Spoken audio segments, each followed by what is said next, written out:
Arrête de coudre gratuitement pour ta famille et pour tes amis. Tu te fais exploiter. L'argent motivé, qu'on ne vous mente pas.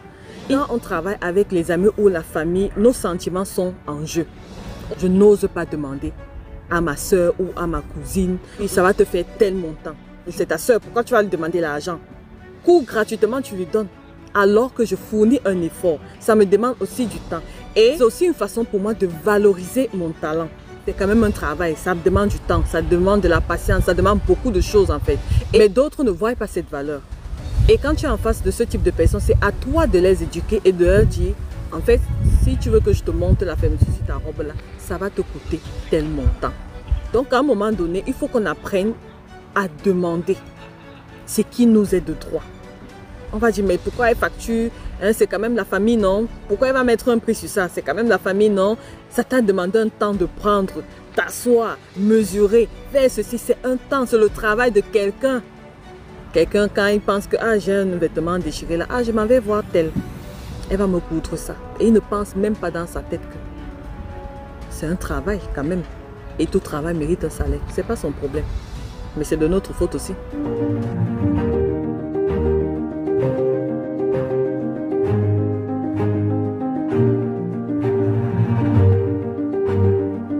Salut mes petits, j'espère que vous allez bien. Je suis très heureuse de vous retrouver aujourd'hui pour une nouvelle vidéo.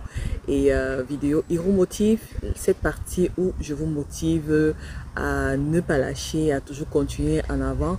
Et où je vous partage mes astuces, mes conseils à mon niveau. Je ne connais pas tout. À mon niveau, si déjà ça peut aider une ou deux, trois personnes, moi je suis ravie. Aujourd'hui c'est dimanche, je suis sortie pour faire un peu de marche. Il est actuellement 15 h. Et je suis sortie pour marcher ici un peu autour. Là, on n'est pas loin de la maison. Je me sentais un peu fatiguée aujourd'hui. Ce genre de fatigue où on n'a pas la pêche, on a envie de rien faire. Bien que je sais que je dois faire des choses. Mais je me suis dit, je vais aller marcher. Peut-être ça va me faire du bien. Ou alors venir m'asseoir ici au parc, ça va me faire du bien. Là, derrière, il y a une école là. Et il y a un parc là à côté. Bon, apparemment, c'est comme s'il y a une fête à côté là-bas. Donc, si vous entendez les bruits, vous entendez des personnes parler, voilà, c'est un peu ça. Et mon micro actuellement m'a lâché, donc je vais parler comme ça, libre voix. Arrête de coudre gratuitement pour ta famille et pour tes amis. Arrête ça dès maintenant, ma petite. Tu te fais exploiter. Je vais t'expliquer pourquoi. Cette semaine, j'ai ma belle-sœur qui m'a contactée parce qu'elle voulait faire des retouches sur ses vêtements. Et elle m'a contacté me demandant combien est-ce que je prends pour les retouches. Généralement, moi, je n'aime pas les retouches. Je ne sais pas pourquoi, mais c'est pas mon kiff, en fait. Mais elle m'a envoyé le message pour me demander, Irène, j'espère que tu vas bien. S'il te plaît, tu prends combien pour les retouches? Je lui ai demandé, c'est quel type de retouche que tu veux? Elle m'a dit qu'elle a des robes là qui sont très longues. Et normalement, elle est petite de taille. Elle a des robes qui sont très longues et elle aimerait, si je peux, les raccourcir, en fait. J'ai dit ok, j'ai regardé ma semaine, je me suis dit bon, je peux quand même faire une exception pour elle parce que c'est une fille vraiment très gentille. Je lui ai dit, bon, comme je connais la nature de la retouche, c'est que ce sont des ourlets. Je dis ok, je lui ai demandé, tu as combien de robes? Elle m'a dit, elle avait 4 robes en gros. En fait, c'était des robes et des kimonos, c'était des ensembles.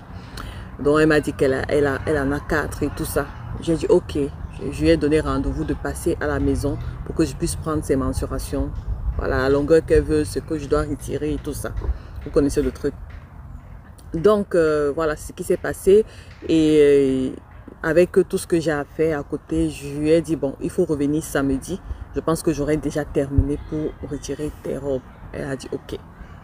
Et vendredi soir, j'ai attaqué avec ça parce qu'en semaine, je n'avais vraiment pas le temps. Je me suis dit, tu sais quoi, je vais faire ça vendredi comme ça. Même si je dors tard, je sais que je peux faire la grasse matinée samedi. Donc vendredi soir, j'ai attaqué ces projets. Voilà, j'ai commencé à faire des ourlets, il fallait mesurer, on connaît le truc quoi. Et mine de rien, ça prend du temps. C'est toujours comme ça à chaque fois quand une personne vient. Ah, c'est juste, tu plies seulement comme ça parce qu'elle vient. Ah, c'est seulement plié comme ça. J'ai dit oui, c'est plié comme ça. Pour vous, ça semble seulement plié comme ça. Mais avant de plier comme ça, il y a la tête qui chauffe aussi. Il faut réfléchir, il faut mesurer. On ne plie pas seulement comme ça ou on ne coupe pas seulement comme ça et tout. Donc, vendredi soir, j'ai fait tous les vêtements, j'ai carburé. J'ai fait tous les vêtements et tout. J'étais contente, j'ai terminé. Et samedi matin, j'ai envoyé le message lui disant que voilà, j'ai terminé avec tes vêtements et ça va te faire tel montant. Vous voyez, ça va te faire tel montant. Elle a dit ok. Je dis tu peux passer à 16h. Donc elle est passée hier à 16h, hier samedi. Parce qu'actuellement nous sommes dimanche. Elle est passée hier samedi vers 16h15 comme ça. On a essayé les vêtements et tout était nickel. Déjà même quand je faisais les vêtements là, il y a un vêtement là, les finitions, bref tous ces vêtements là, les finitions n'étaient pas propres parce qu'elle-même m'a dit Irène, je trouve que les finitions ne sont pas propres et tout ça et c'est quand même dommage. Tu peux acheter ton vêtement et les finitions c'est pas ça en fait. Et je l'ai même encouragé qu'il faut que tu apprennes au moins à faire des ourlets. Elle me dit oui mais j'ai pas de la machine à coudre et tout ça. Elle dit que mais au moins les ourlets tu peux quand même le faire. Ça te fait aussi économiser, bref. Parce que moi là, je dis moi je n'aime pas faire les retouches. J'ai fait ça parce que c'est toi. Mais sinon c'est un travail que moi je n'aime pas. Je n'aime pas faire. Donc elle a essayé les vêtements, tout allait bien, elle était satisfaite. Moi aussi donc elle était vraiment satisfaite. Non, parce que normalement elle doit aller en vacances la semaine prochaine et elle voulait que ça soit fait en fait. Bref. Elle a pris ses vêtements, elle était très contente, on a encore passé un bon moment ensemble. Elle m'a payé mon argent. Oui, elle m'a payé. Elle a encore rajouté de l'argent dessus. Et j'ai pensé qu'il faut que je fasse vraiment une vidéo là-dessus parce que c'est une thématique que j'ai toujours voulu aborder sur la chaîne parce qu'elle me parle. Elle me parle beaucoup. Je constate que la couture est tellement dévalorisée. Bon, pas par tout le monde, mais certaines personnes dévalorisent cette couture que nous faisons. Et c'est pour ça que parfois on se dit on ne peut pas vivre de la couture ou c'est difficile de vivre de la couture. Ah oui, ça, voilà, c'est impossible. D'autres disent même que c'est impossible. Mais je pense que le problème vient au niveau des couturières parce que je pense que même si la personne qui est en face de nous ne voit pas notre valeur, c'est à nous de lui montrer qu'on a de la valeur. Une comme moi avant, c'est un projet que j'allais faire comme ça gratuitement. J'allais rien demander. Non, c'est la famille. Non, ne paye pas. Tu me dis même que je vais te dire que non, c'est gratuit. Je te fais ça gratuitement. C'est quand même la famille. Je ne paye pas. Mais le truc est que le travail gratuit et le travail payant, le temps reste le même. Hein. Le temps ne change pas. Parce que pour faire ces vêtements-là, je pense que ça m'a pris pratiquement 4 heures. 3h30, 4 heures que ça m'a pris de temps pour faire parce que je me suis dit je vais faire ça et je quitte sur ça. Si j'ai pris 4 heures par exemple pour réaliser ce projet, faire des ourlets et terminer sans payer, ça fait 4 heures. Hein. Les 4 heures n'ont pas diminué, c'est le même effort. Et de l'autre côté, je passe 4 heures à faire tous les mêmes vêtements et on me paye, il y a une différence. Je vais vous raconter quelque chose. Il fut une fois, j'avais toujours... ça c'était des années, hein, et une de mes connaissances m'avait demandé de réaliser quelque chose pour elle et j'ai constaté que j'ai procrastiné en fait, je n'arrivais pas c'est-à-dire je n'avais même pas envie de réaliser.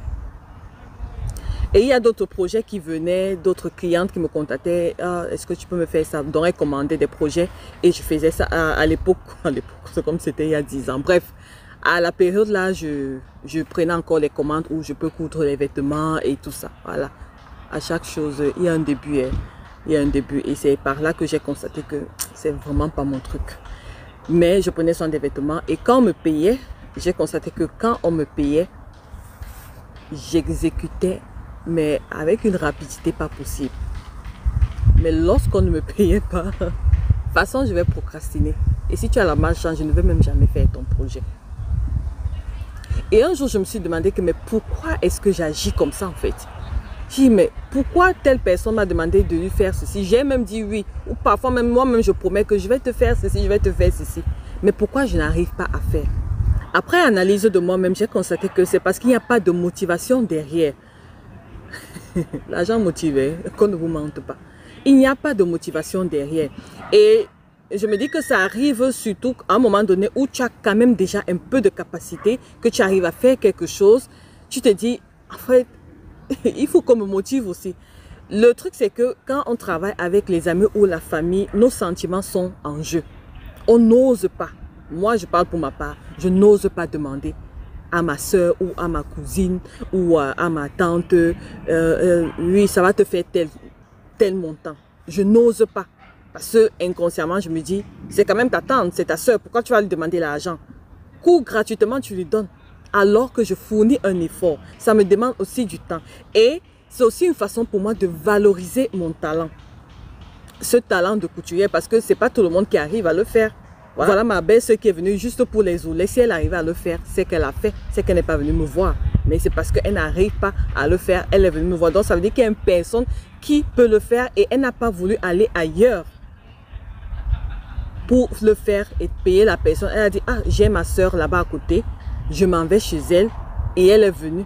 Et ce qui m'a plu, lorsqu'elle me demandait le service, elle m'a dit, tu prends combien pour les retouches? Tu prends combien pour les retouches? Donc, elle est déjà venue avec un mindset, une mentalité que Irène ne va pas me faire ça gratuit.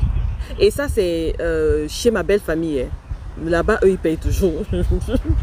Je n'ai jamais cousu quelque chose pour eux gratuitement. Même mon beau-père, parfois, il vient avec oh, j'ai mon pantalon qui est un peu déchiré là et tout ça. Il me paye toujours. Ma belle-mère, pareil, elle me paye toujours. Ils m'ont toujours payé en fait. C'est quelque chose que j'avais constaté et je me suis dit, waouh. Donc, eux, ils me payent toujours et chez eux, c'est normal en fait.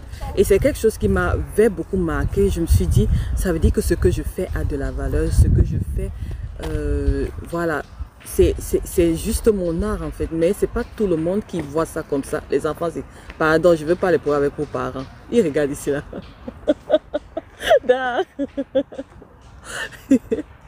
Donc, je sais pas s'il veut couper la fesse.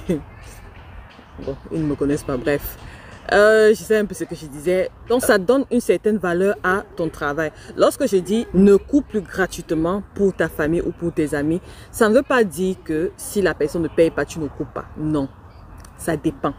Lorsqu'on est à nos débuts, quand j'étais à mes débuts, où je bricolais encore, sincèrement, c'est pas que je ne méritais pas un salaire, mais j'avais besoin des projets pour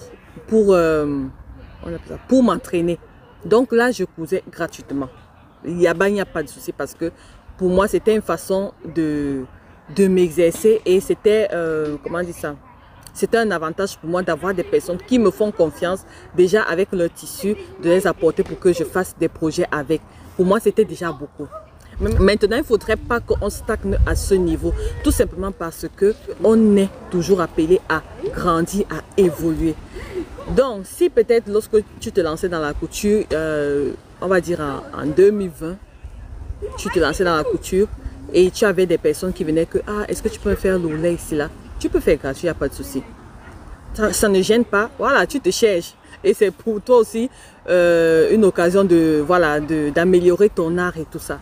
Mais en 2024, c'est-à-dire 4 ans après, les mêmes personnes vont venir. Est-ce que tu peux me coudre ceci?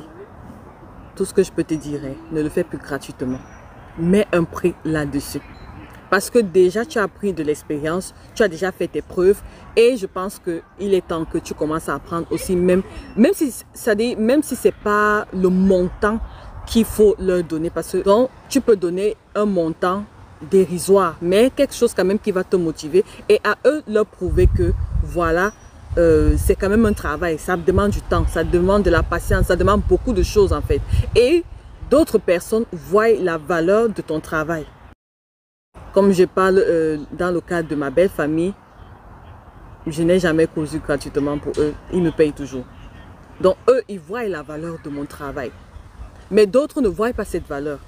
Et quand tu es en face de ce type de personnes, c'est à toi de les éduquer et de leur dire, en fait, si tu veux que je te monte la fermeture sur ta robe là, ça va te coûter tel montant. C'est tout. Sinon, il n'y aurait pas des couturiers qui font juste des retouches et qui demandent de l'argent pour ça. Mais quand il s'agit de la famille et des amis, on n'ose pas. Moi, je me connais là-dedans, je n'ose même pas demander. Après, je tourne, je ne fais même pas la création. Quelqu'un va se fâcher là que depuis que je l'ai donné mon pain, elle n'a jamais fait. Tu ne fais pas et la personne se tente que mais depuis je t'ai donné mon pain, tu ne fais rien, depuis j'attends et tout ça. Elle ne sait même pas pourquoi tu n'arrives pas à faire la création. Mais toi-même, parfois, toi-même, tu ne sais même pas pourquoi tu n'es même pas motivé à aller coudre son vêtement.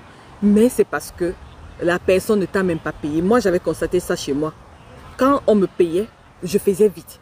Quand il n'y a pas l'argent, je n'ai même pas la motivation. Et ça déjà envie de faire, mais je n'ai pas la motivation. Et ça, c'est arrivé à un certain niveau, à un certain moment où j'évoluais déjà dans ma couture.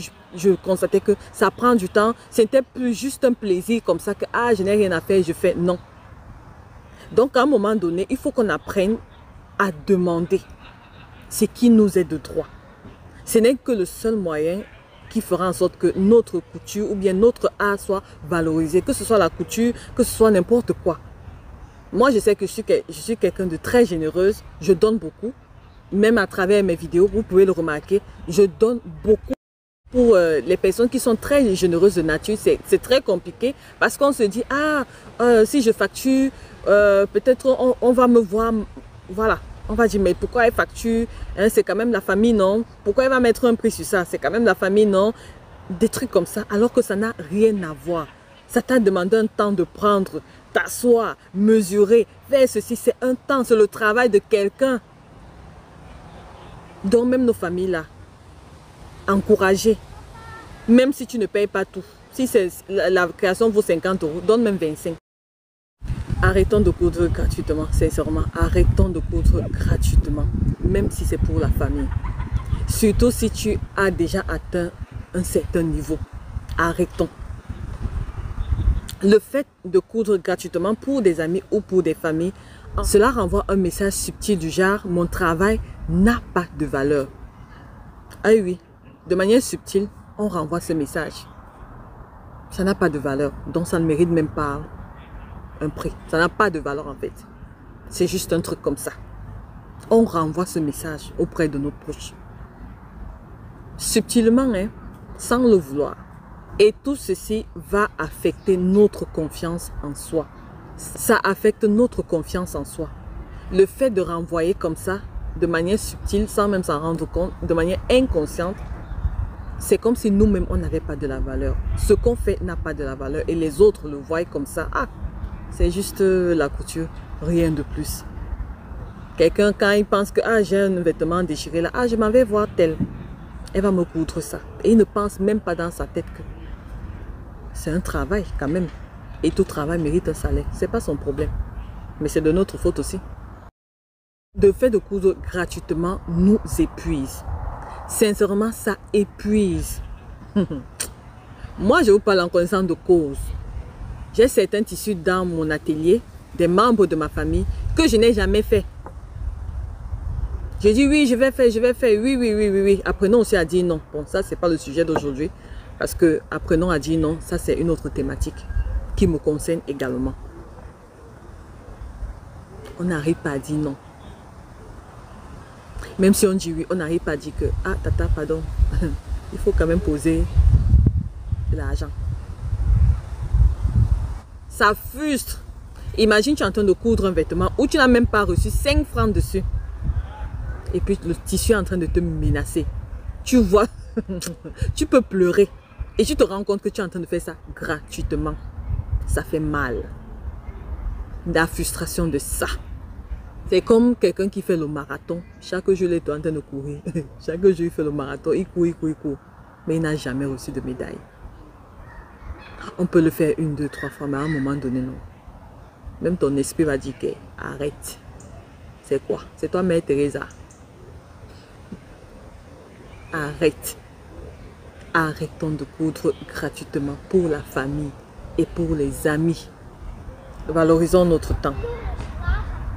Parce que chaque heure, chaque minute qu'on passe à réaliser un projet qu'on a facturé, la satisfaction n'est pas la même.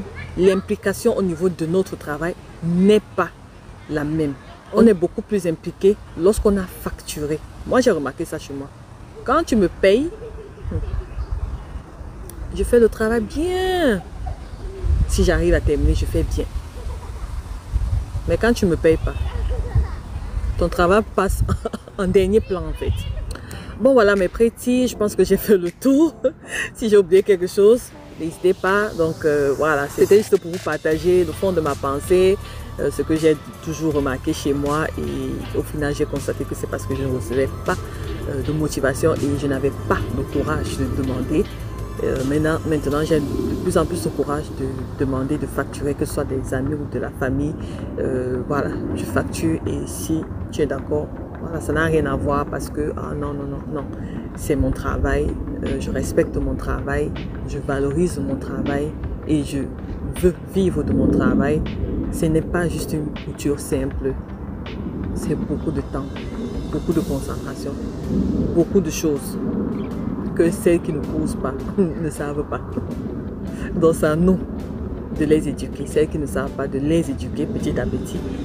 Et comme ça, notre travail sera de plus en plus valorisé et on sera fiers de coudre pour les autres en échange d'une rémunération ou d'un service. La rémunération, ça peut être voilà, de l'argent ou peut-être un service. Donc ça dépend en fait, mais il faudrait que ce soit valorisé. Je vous envoie du courage. Moi, je vais encore rester assise ici. Je ne pense pas que je vais marcher. Je vais rester assise ici, il fait beau. Je vais rester comme ça, assise seulement comme ça, dans le calme. À réfléchir pour ma vie. Mais il fait très beau aujourd'hui. Merci encore. J'espère que cette vidéo vous a plu. D'ici là, restez en santé, restez en paix, restez créatifs et surtout que Dieu vous bénisse. On se retrouve la prochaine fois pour une nouvelle vidéo Hiromotive. Bisous. Bye bye.